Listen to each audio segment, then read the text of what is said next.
I'm like a sleeper, so I sleep really well. Okay. So everybody gets annoyed at my sleep score. She'll need 15 minutes of sleep love to go to right in the sleep. middle of this. Oh, man. She will, unfortunately. We can always take a little sleepy time if you'd like to. I love it. If you're like, hey, you guys are going to talk and I'll just go to sleep. That kind of makes me like you less. That you sleep well. We're good. We should probably start this podcast. We're having a nice chat already. Thank you so much for coming in. Thank you for having us.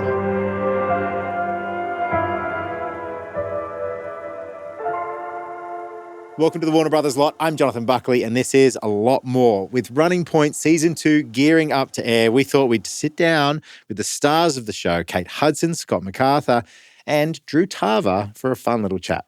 Kate, Scott, Drew, a joy to have you. Is it exciting to be out on the tour, gearing up?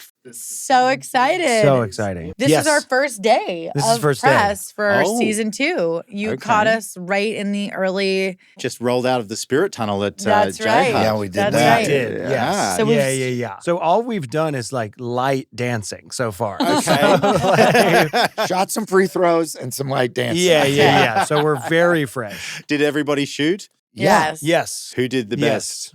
Drew did the best. For two. Both of mine. And I think Scotty actually did the worst. He airballed his... Maybe I did the worst because I didn't get any. It was really tough because Scotty took a long time, like the lead up, the dribble. Getting ready. Get ready. That was cool. Move and around. He looked so cool right into and then he was big like, airball. And he just went way left. Yeah. And I was like, get it out of my hands as quick as I can. Because the more I dribble, the more it looks like I think I know what I'm doing. So if I miss, it would just be like, oh, I just missed because I shot it really quickly. Right, see, gotcha. What they don't understand, and this happens a lot on set, is I have to explain it comedically to them. So it was a setup and a build, and the payoff was the air ball. Comedically, it worked. It really worked. And I thought that's what our job is, to make people laugh. But nobody laughed. So the audience, the daytime audience was like, is this man sick? Is he okay? Does he need to be rushed to the hospital? I get the sense that you guys get along really well, just in the brief time that we've sat together and from watching Season 1. Yeah, I love it. I'm so happy. Yeah, it's kind of the best. I mean, I feel like there's this trend now with all these interviews with people who work together who are like, we have such great chemistry. The group chat is lit. We are like, like we love each other so much. It's crazy. But actually we do. Yeah. The thing for me that's been the greatest joy is, we're doing a comedy, but comedy really only works when you're in a room full of really intelligent people. And when it comes to like the writers, don't let us fool you, okay? We're really actually kind of smart. Speak for yourself here. I can't be known as being smart. But I find myself in a room every day with the smartest, funnest, most like loving people that I've had the opportunity to work with. And that to me has been the greatest joy. And Mindy put together the best team possible. Yeah. So it does come across from, where I sit on the other side of the screen. I feel it and I felt it grow throughout the series as well. Did you guys know one another before becoming on-screen siblings? It's fantastic that we're doing this on a podcast because I actually had met Kate. I sat with Kate for an hour and a half and did her podcast. However, 3 years later, when we did this show, I was like, have we met? And I met Kate, I saw Kate rather. Kate went, hi, I'm Kate. It's so nice to meet you. I was like, oh, okay. He's like, I did your podcast. I'm like, yeah, the one that we never aired. Those are called the lost tapes. Oh, no. We never aired Scotty and his brother's podcast because they were awful. I feel like a rewatch. We could They dig that gave out of us the nothing. archives. I think so, They too. gave us I think nothing. the audience should decide if we were awful or not. I think... Fine. I'm happy to put it out Is there. it on a hard drive somewhere? I hope. I totally will. See, the problem is I want to contest you, but I do think you have a fairly decent sense of judgment, I mean, and your taste I level was actually pretty good. So then I'm like, ooh, maybe we had an off day. I've seen you miss. No, it's just that you didn't give us anything to talk about. I didn't know you. Why would I give this?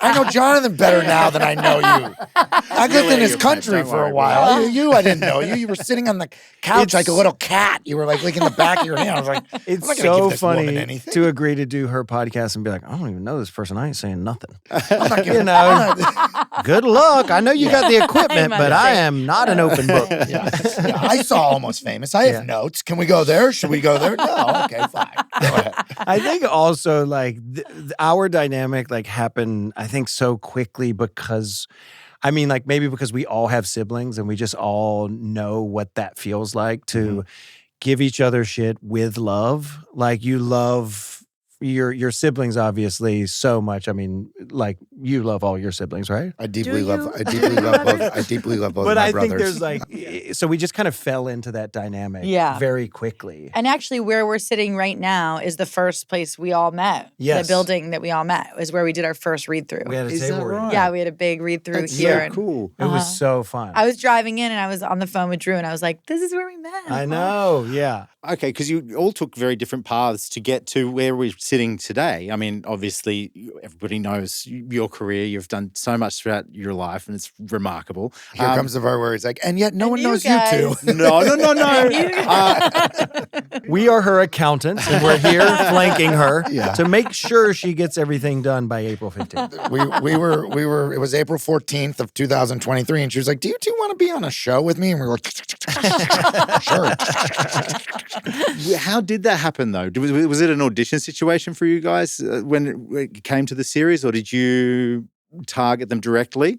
I think the value of having the show being created by Mindy and then Ike Barinholtz and Dave Stassen and Ike and Mindy both being performers know the value of a cohesive ensemble. Yeah. And because they've lived that, I think they, as much as it was trying to find the right people for the right roles, it was also trying to find that right group, almost like a sports GM. You can't just put a bunch of all-stars together. Really good. No, but you got to find the right balance and the right mix. And I think they were aware of that, and I hope it seems like from the feedback that they did that, because it is genuine. It's the three of us, and it's an ensemble show, even obviously way beyond the three of us. And it's pretty top to bottom. It's a pretty remarkable thing to go to work every day, and no matter who you have a scene with, you're like skipping out of bed. Yeah. And it's so it is rare. not like that. And it is genuinely like that, to Kate's point. Like, it is crazy right now how everybody's I kind of always like, want they're to the best. see this skip. I want to see this skip. You want to see when it breaks? See how you skip out of bed. I skip out of bed. My wife said, she watched me one morning. I got up out of bed and I was like walking to the bathroom, and then I came back in to kiss her goodbye, and she was like, your first 6 steps out of bed. She's like, you look like you're 85 years old. I'm like, because I got a foot thing, I got a knee thing, I had that, I got a hip. I'm like, yeah. That's such a vulnerable place, the first 6 steps out of bed. Yeah. That's tough. Yeah, but I'd like to see all of our first 6 But steps you're out of so bed. right about Mindy. Like, they put together a group of people that it's almost like they knew everybody would have a great time together, Yeah, I had worked with Dave and Ike on History of the World Part 2 that they were doing, and they were like, hey, we're working on this show. Like, we think there's a part for you that would be really good. And it felt so good. Like, that feels so good as an actor for somebody to be like, we're thinking of you. We kind of like your voice, from stuff we've seen you in, and to have somebody writing, thinking about you, that like when you get to do that part and they've written it in your sensibility, they're such great writers to be able to do that and match your sensibility. And when it all comes together, and they're like, also, Kate Hudson is involved, and I'm like, I get to do comedy with Kate Hudson? I'm in. And you've got a big improv background as well. Yes. Right? Yeah. Does that come into play a lot in the show? I get the sense maybe. Yeah. I mean, like, the scripts are so good. Yeah. I think we're all like, we're doing the jokes, but we're all like alive, Yes. waiting for each other. Like, is somebody going to try something? And then when someone does try something, it's like, who can out-try the other person? Once somebody starts misbehaving, it's kind of like, I know how that works, yeah. we being crazy? All right. We can do that? I didn't know we could do Scotty's that. very, very, very funny and very good at buttoning scenes, improvising. I and get kind that of just, sense. Yes, With things that never make the cut. No. Yes. Well, I've seen a little bit of season 2. I'm very fortunate. I Oh, won't cool. spoil anything. And I was seeing there were some choices that were made, and they were great choices. I was like, I could see that you're making those choices and having a big swing, and it just works. So it's titillating. Thank you. I Some appreciate it. Big choices, big It's what every actor wants to hear. I can see you doing the work. No. You know what I'm saying, though. I've been around this sort of stuff, and I just think I appreciate that. When he is sweating, when he's improvising, he's like, I got something. I think I'm going to do it in this next take. There was one day we were together, and Justin Theroux was with us because we were doing kind of a family boardroom scene, and Fabrizio Guido, and it's a scene where I think your character gets upset and you storm out of the boardroom, and then that's the scene. Mm-hmm. But it starts with because you're running late. I'm sitting in there. I'm upset that I'm not going to make a lunch meeting with somebody, and then I'm like, why do we have to wait? I can't make this lunch meeting. And I said it just like that. And then you come in, and so at the end of the scene you leave, and then I guess I just had this impulse to button it with me running out of the boardroom like I could still make the lunch. Scotty's created a character. Her name is Monica. We never have seen her. She's never she's seen his her, assistant, but and she's in a lot of his improvs. She just is always there. Okay. There's been talk that someday we may see Monica, and the list of names that's been thrown around of the actresses that would come in for one moment of Monica would be pretty remarkable. Like, it's the perfect button that always works because it's like you scream Monica, get me blank, and it's blank from whatever the scene was, whatever his want from the scene was. But it's a perfect little refillable button. I do have curiosities about your character, though, too, because it's you've got some cool stuff going on. I mean, I particularly like the hoodie under the suit look. I think that's good. But I'm more curious about what transpired in the Filipino prison. I feel like you spent some time there from the opening episode. You had a beard by the time you got out of there. Is there a backstory, or have you created one for that? That's a great point. I mean, to have that beard especially, that's he was there for a while. He's there for a while. I feel like a flashback I've been episode. growing this mustache for 46 years. So, I mean, he was there for 4 years probably to have that beard. Well, you were hanging there for a while, and then you got arrested. You think he had that beard before he went to jail? Oh, yeah. I think it selling started. ecstasy? You were selling ecstasy to a bouncer or attempting to. It just came up at lunch yesterday. We had lunch with Dave, how he got into that jail. He had found some success in the Filipino basketball league, and then in the off season, as though they had won the championship, and guys kind of go on that party, train for a bit, and then he just couldn't shut his down and just wrote it right into prison. I thought it was great. It was such a great hook for the series too. Straight away I was like, oh, okay, I'm in for this. That's like that Tarantino thing of like you flash the gun in the audience, I think it was before him. Someone said it before him, but like you show an audience a gun, and then we're all where there's a gun. Yeah, and at some point the gun should be used or come back. Mm-hmm. And I think, when you do introduce a character that he spent 4 years in a Filipino prison, I would like to revisit what happened there. Just a flashback episode. If that happens, he's always screaming at Monica. Yeah. Or even before we started capturing here, we were talking, Kate's you sleep well. I would imagine Ness's sleep is not quite that deep because 4 years in any prison, maybe you sleep with one eye open. But, yeah. And is Ness short for anything? No, I think we've just gone with Ness. I mean, the only thing I could ever have thought of was Nestor. Nestifer. Nestifer. Oh, no, Nestifer. Nestifer. Short Nestor the molester. No. I can think of the things that the siblings would have called him because I'm named after toilet paper in real life, Scott. Which I get paid every time I say that. They That's really good. Yeah, that's good. Kate, in the first series, I loved watching your character. Obviously, your character goes from strength to strength. It's super rewarding when seeing her crush it, like when she finally makes the deal and gets it done. Is it fun to play? Is there some of you in Isla as well, or?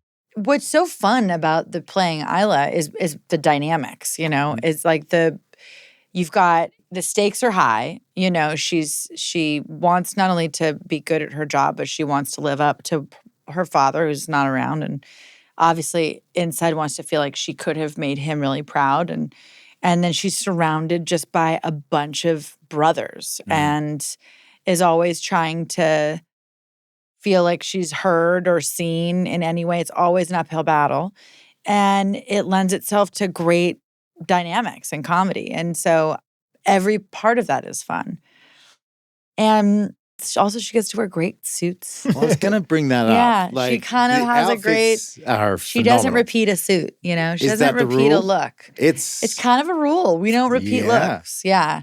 I kind of thought maybe season 3, if we have one, that maybe we'd repeat some looks. And everybody was like, nope.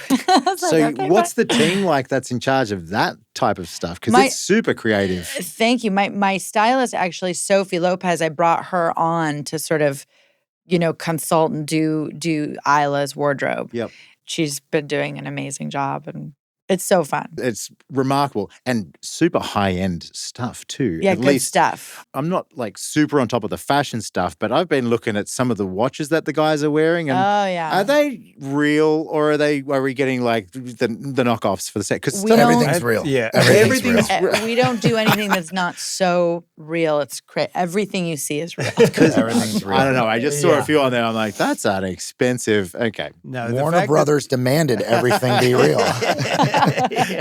You get to take the watch at the end of the season. I miss those days. To your point, and I do think that from an outside perspective, and I'm going to compliment you. I hope you're okay with that.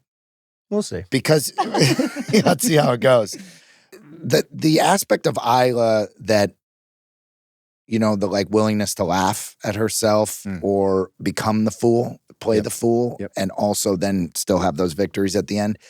You're very comfortable doing that.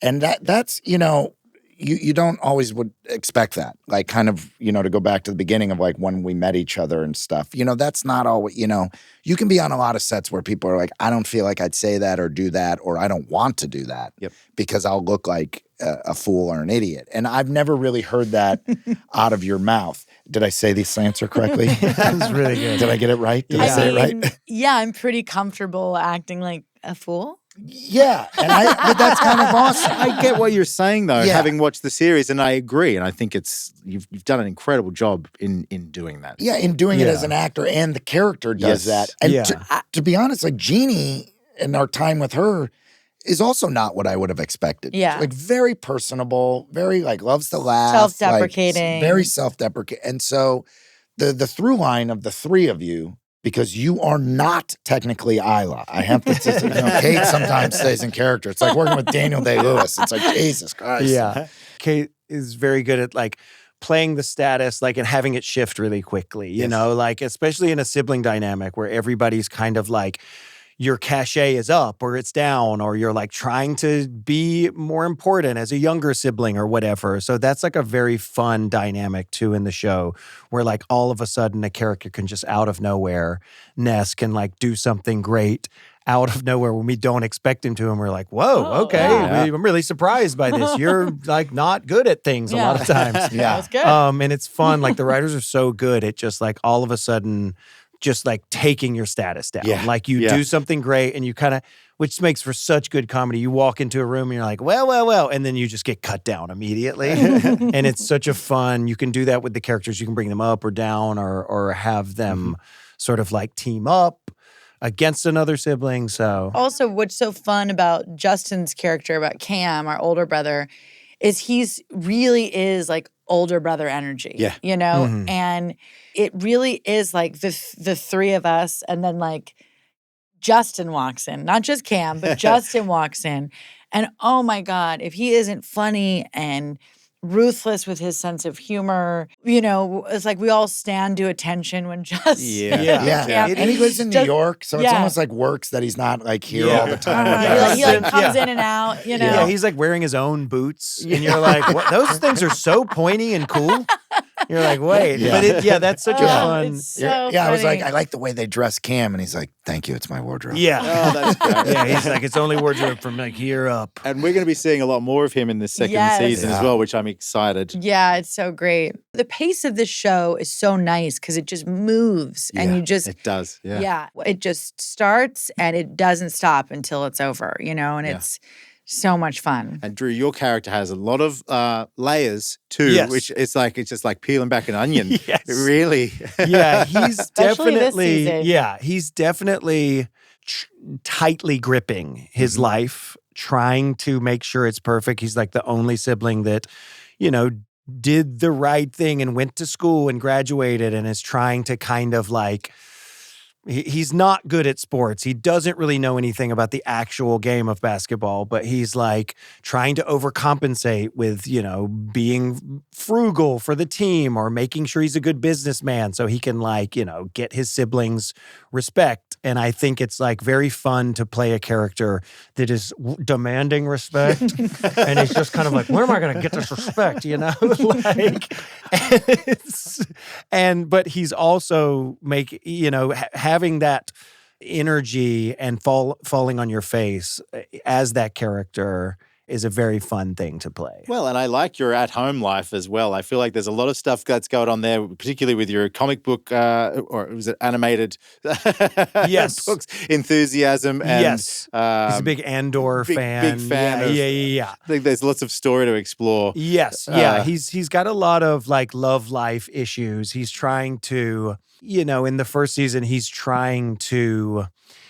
worried his very, fancy family is not going to like respect his boyfriend because he's just a dog groomer.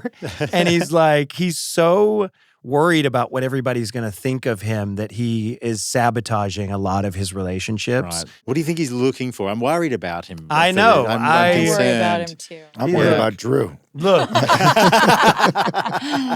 No, just worry about him. Okay. Sorry. I want him to be able to relax, and feel that acceptance so he can kind of chill out or accept himself a little bit more. But I also, I love playing that angst and having it drive me from scene to scene. And it is just personality. Yeah, Yeah, I don't know if that's ever going to go anywhere for Sandy. I don't It's just think how so. He exists like in if life. he just did a bunch of mushrooms and was fixed or something, it would be like, is this a good character? Well, he's pretty normal now. I think if Sandy did a bunch of mushrooms, it would be awful. It would be terrible. Yeah, I think he would be like, something would happen. I can't deal with this. My childhood flashing before my eyes. And then it'd be for like 2 weeks, you just cry. Yes. And it would not help. He's like, I'm back in the office. Yeah. I can't do mushrooms anymore. Yeah. I need the structure of capitalism. That's awesome. Well, with season 2 coming up, I know that there were plenty of cameos in season 1, but there's going to be a lot of cameos Fun coming ones. up. There's some great ones. Yeah. Anything you can spill the beans on ahead of time? Well, definitely Ray Romano. I know that was announced. Yes. He plays Coach Norm. So we get him on board, and I loved working with Ray. He's such an amazing guy. He just like played this part so perfectly, and we're so lucky to have him. We had the pleasure of a one Mr. Oliver Hudson, Kate's brother. Yes. Oh, that's right. Which he announced at like the SAG Awards or the Academy Awards. He's been hitting red carpets announcing this. Oliver. You guys have good chemistry, by the way. You really? Yeah, there was something about you two. Yeah. Someone's like, "You acted with your brother." I was like, "I did." Yeah. Did I? That was a lot of fun. Everything's so secretive nowadays. It's tough. It's When does this come out? Well, probably before the episode airs, which is coming up on April 23rd, I believe. There are a lot of fun ones, too. We have some great There's some unbelievable cameos. drop-ins and, Yes.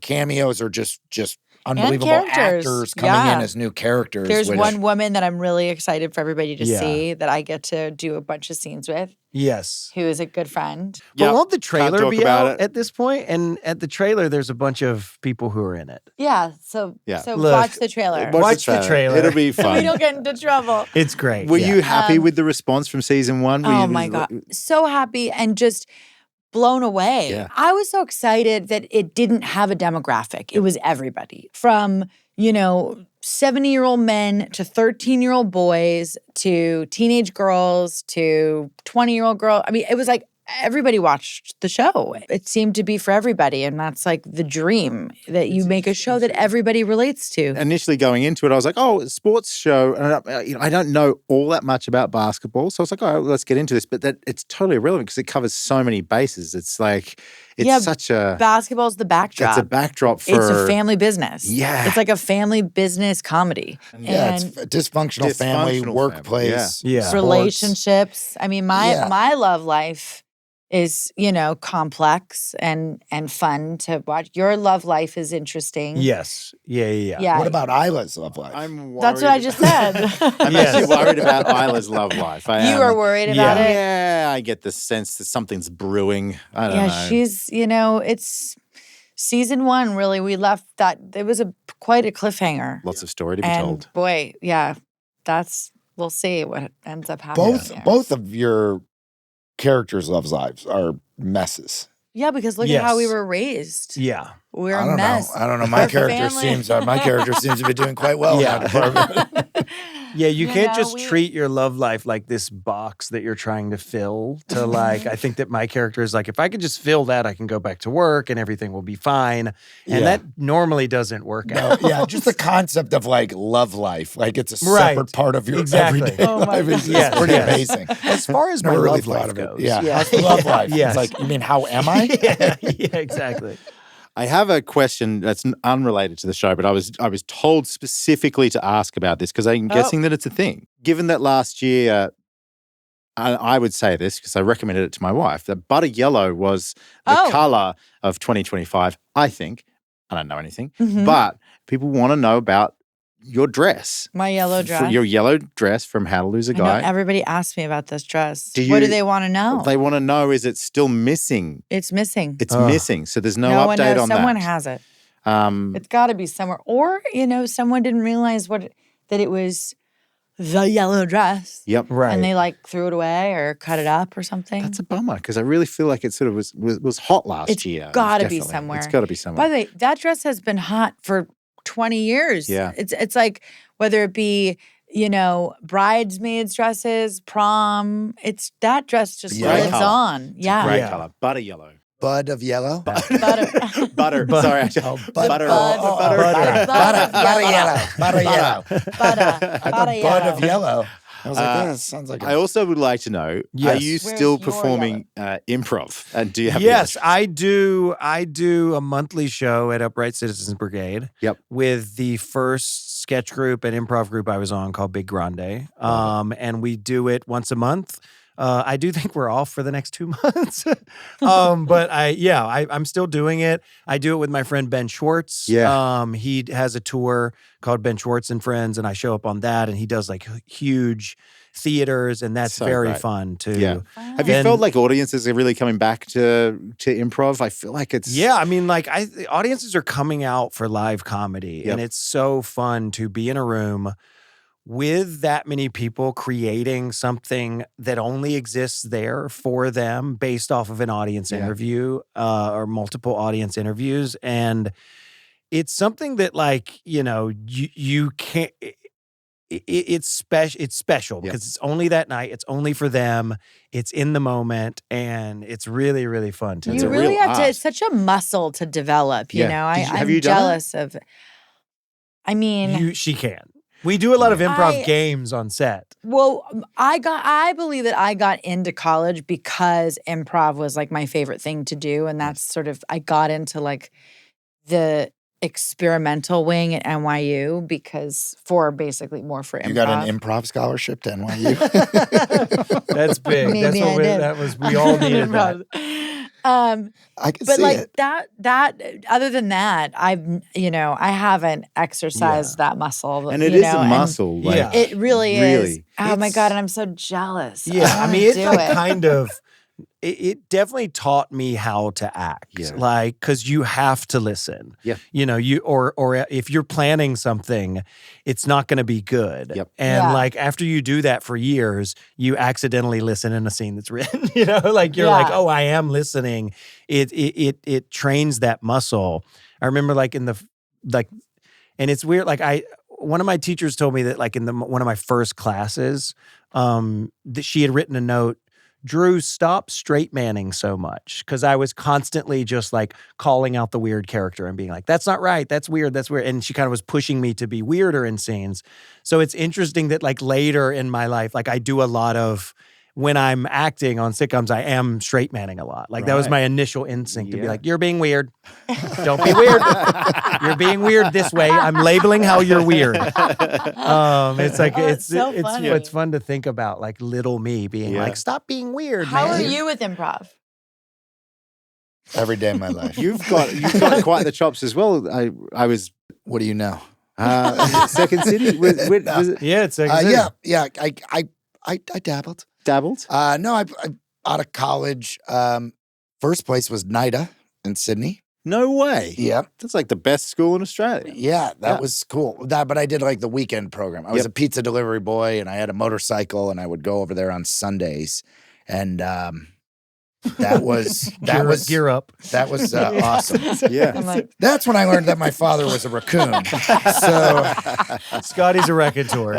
He's getting into spider. it. My father was a raccoon, and then ended up back in Chicago. Also delivering pizzas, and Second City Improv Olympic. Yeah. And then the first thing I did when I got to LA was I went over to Improv Olympic.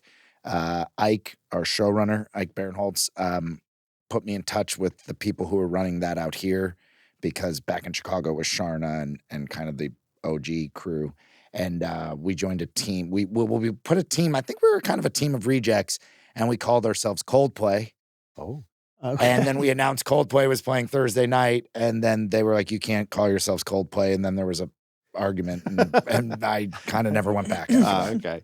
It was, it's such There was an onstage argument during the improv show, and then I quit. I quit forever. In the end. But I was going to say to Drew's improv. Here's Drew being the straight man and the ultimate improviser. Weirdest story. I love Which is we were out one night after the wrap party of season 2, and we went over to the chateau. The party had been down the street. And so a big group of us, the writers and the cast, everybody went over to the chateau for a nightcap. And one nightcap turned into many. And on the way out, I like to do a thing, I call it a 10-9-8, where I just start counting down emphatically from 10 as though it's like New Year's Eve. And I have a thought it's incredibly disturbing. Like it so shuts weird. down It the shuts room. everything down. So I turned to Drew, and well into the evening, and I turned to Drew as we were leaving, and it was just at the beginning of the whole Oscar campaign, which our dear friend Kate became a central part of. But there were some of those big hitters, movie, guys that had just had big premieres, and it was like, now it's all heating up. I go to do the 10-9-8. Drew looks at me. He's like, don't do it. And I get to 9. And Drew, as the ultimate yes and guy, is like, okay, here we go. 9, 8, 7, 6, 5. And I could see him like looking at Kate across the room. Doing a bit. Yeah. 3. We have to hurry this up. But he's looking at Kate being like, I don't know. 2. He's doing, I'm the 1. Yeah. Okay, let's. And I grew up in Georgia, and if I drink one drink, I'm like, dang, what we doing, y'all? So that's a good friend to have as a guy who I will angrily do any bit with you, even if it's the wrong place. or the wrong bit. Are you trying to say that's the extent of your improv? Is your My countdown? 10-9-8s. My 10-9-8s. Feel free to use them. Spread it around. It's great. 10-9-8. Don't do it. Should we do one now? Quick, super fast questions just to finish it off. Oh, did I see you on the Rooster? Yeah. Oh, Cool. What? Great performance. If you haven't know seen you the were in Rooster yet, Rooster. it's another one of our shows. Oh, fun. With Carell, Steve yeah. Steve Carell. A lot Exciting. of fun. Hockey coach. Hockey coach. Brilliant role. And hockey background? Yeah. Played up through college and loved it. Okay. Who's most likely to be late out of the three of you? Kate. Okay. Who's the social organizer? Kate. Scotty's pretty social organized too. Yeah, when you guys return my texts, I am. But normally Kate. Me. Yeah, Kate's good at it. Yeah. Biggest prankster?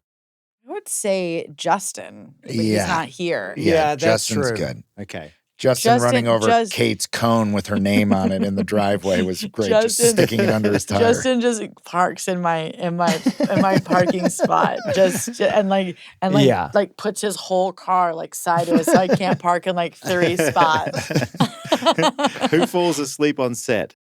I'm sleeping a lot. I'm sleeping during a lot of You're a napper. lunch breaks. Yep. I never sleep. I don't know. I need like a little quick one, little military style nap. So Yeah, True, I guess. He does it secretly. Yeah, I hide it from them. Secret naps. By It's me. Drew I Tarver. sleep.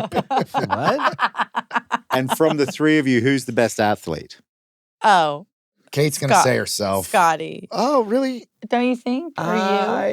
You're a very good athlete. I was going to say Kate's going to say herself, and I begrudgingly might actually think I'm you are the healthier best athlete. right now. You're healthier right now. Well, look, What if do you mean, were to healthier say, than... no, my body, like your body's all messed up. Thank you. No, I think You mean my actually, pinky? wait. If You I mean was my going to cadaver say, pinky? hold on. If you took us in high school and you did like, without it being like male, obviously, dudes are, have biologically stronger built. I feel like I probably would be ranked a better athlete maybe than you. Listen, I was good at getting hit by things. I was a goalie, so I don't know how I am athletically. So yes, you have a high pain tolerance. I have a very high pain tolerance. Oh God, yeah. You guys have been amazing. This is Thank so you fun. so much So great. for being so generous with your time. I had a feeling that this is exactly how it would be with the three of you, just off of watching you. It's You're making awesome. me Thank feel you. like we need to do more podcasts. Yeah, Yeah. or maybe we should just end it with a 10-9-8. No. 10, No. 9, 8, 7, 6. Full commitment. 5, 4, 3. I've never gotten to Two. the end of this. What happens? 1. Podcast. You guys are the best. Thank you. Thank you.